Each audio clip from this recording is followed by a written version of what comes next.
Single-Leg RDL or Romanian Deadlift is a great way to progress from a dumbbell RDL, because then you're challenging yourself with a little heavier weight, and then you've got the weight on the side, so there's just a whole new challenge with it in that single leg. If you've never done a single leg deadlift before, I highly recommend trying a staggered or a regular RDL with a barbell before you progress to the single leg. It is quite a challenge at first if you've never done it before, and it is really important that you're getting your ankles and everything fired up and your stabilizers to be in that single leg position, especially with something so heavy. So I'm going to share with you a few different ways you could do this, picking it up off the floor or picking it off of pins on a rack if you have it available to you. But what you'll do is I'll show you the option with it on the ground first. You can go overhand grip or mixed grip or underhand grip. So I prefer the overhand grip. It's all personal preference. You pick it up, stand up tall like a regular deadlift, and then you kind of find your balance where you're on one foot.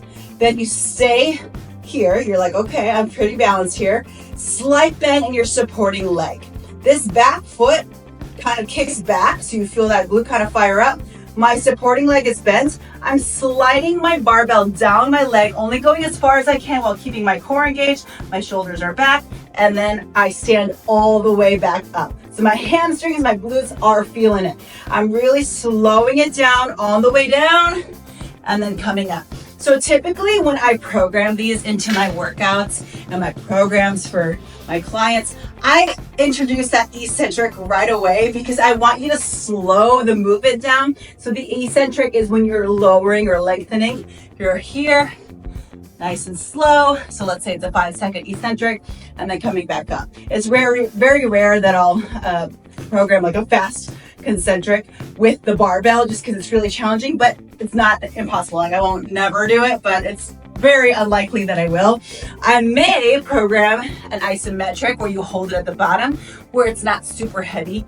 I don't want anyone's low back really hurting them, but you're going to get your reps on one side, then your reps on the other side. But I wanted to share the option where you could pick it up off the pins so you don't have to pick it off the ground. This is what a lot of people like to do, especially if you're feeling like you're still working on your core strength and your low back strength. But you can rack your barbell on some low pins, and this makes it easy to take your weights on and off. And what you'll do is you'll pick up your weight. You don't have to pick it up from the ground, so it makes it a little less challenging. Walk out and then set yourself. Whenever you're ready, you can go. So I really like this option so you don't have to do like a really deep low deadlift if you're not incorporating American deadlift or traditional deadlift into your program. So just another option that I like to show.